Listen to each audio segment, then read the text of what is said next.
Kitten is back. Do we have business?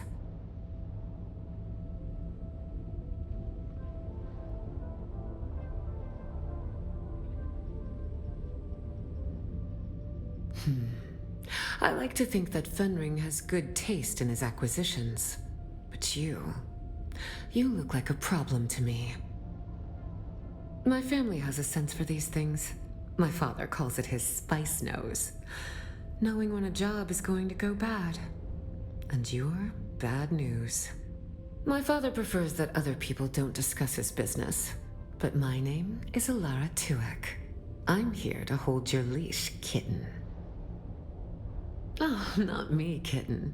This is Fenring's show. He wants you to do a little wet work. Assassination. Straight from the handbook. Educational and thrilling. Oh, it's a boring old book from almost 10,000 years ago. A list of ways to kill people, and the weapons you can use under the Great Convention. Oh, his instructions were very specific, kitten. You're going to learn the how and why of the Assassin's Handbook. Ready to get to work? I have 2 names to whisper to you, kitten. The Glutton and the Paranoid. Which do you want to hear about? It was inevitable that with the Fremen gone, someone would seize upon the threads of their mysticism. A new cult has been born in the Haga Basin. They call themselves the Masquerette. A bunch of worm worshippers haunting the ruins of an old power station. And their leader? A prophet. No one has ever seen her in the flesh, but her Solido projection preaches to her faithful every day. Her inner chamber is guarded by 5 pentashields. The access keys for each shield are carried by 4 of her most fervent followers, except for the 5th key. That she keeps with her at all times.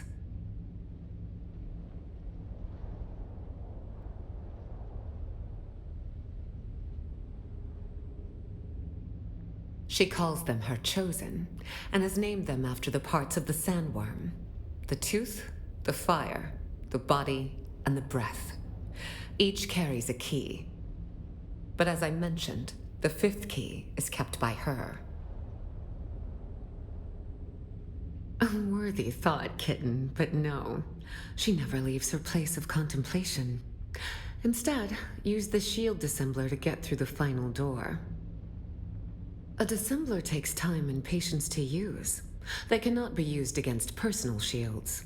They take minutes to align with pentashields. If you are caught, you do not know me. You have never heard the name Fenring. Will you find our paranoid cult leader, kitten? Then go, kitten. Show them your claws.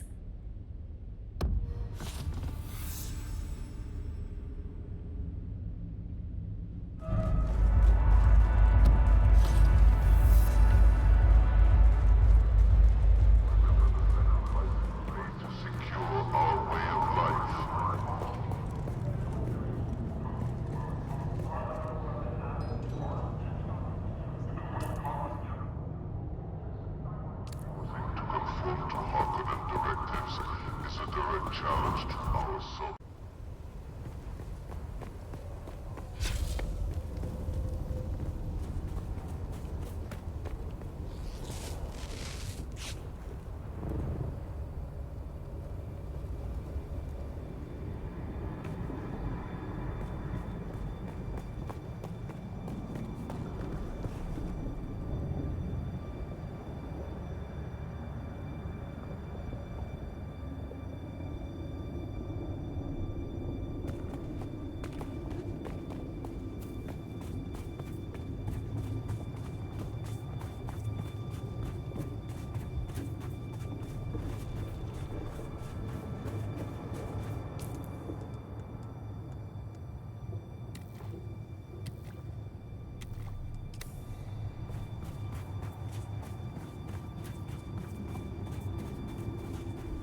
Take it you're not a heat mirage.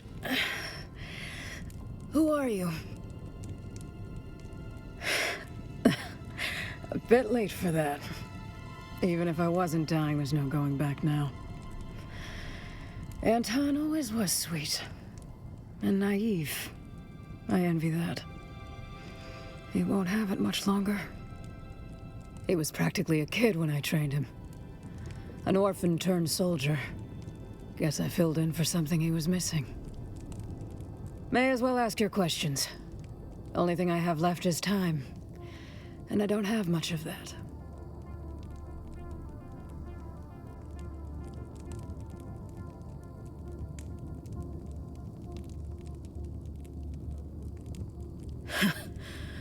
Of course you are. It all leads back to Skorda. I know him. Maybe I can even tell you what I know about him before my insides turn to slurry. He was my brother in blood. Saved each other's lives more than once. He was always a loose cannon, though. He always had this ability to make you look the other way. Like the time the Duke himself stepped in on his behalf. Or that last favor he asked me.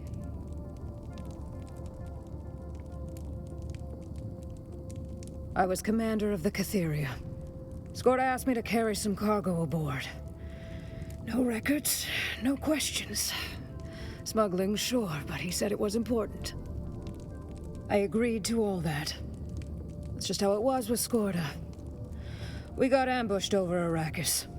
The Catheria, the Delphus, and the Eporia. All shot down. It'd be a kindness not to answer. But it's not far. Just over yonder. But if you're looking for Skorda's cargo, you're too late. Bandits came in that night. They went straight for it. They knew it was something valuable. The only one who could have known those particular containers were of any significance. Damn you. Damn you, Skorda. Wasn't what it seemed, whatever it was.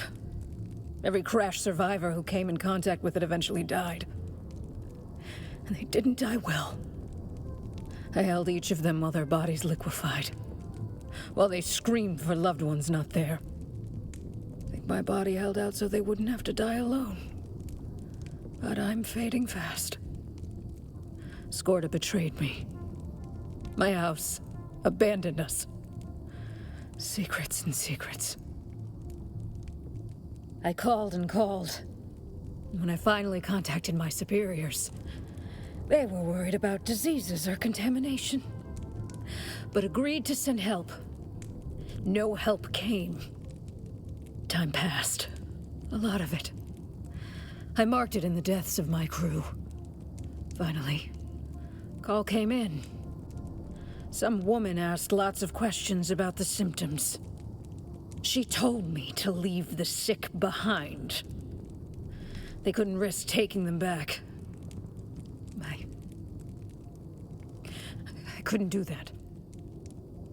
When the last of them died, I abandoned the wreck. I don't think there was ever a plan to help us. I think we were just a petri dish to be studied. Poor Anton. He's getting the hint. I could tell. He's just slower to let the ideals go. Andrea Gannon. That's who I talked to. She spoke of my crew the way scientists talk about lab rats. That's House Atreides now. No? Maybe. Maybe we can still be who we were. But even if I return to the Atreides, I don't think I have much time. Tell Anton. Tell him I'm sorry.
shields up. There's someone here.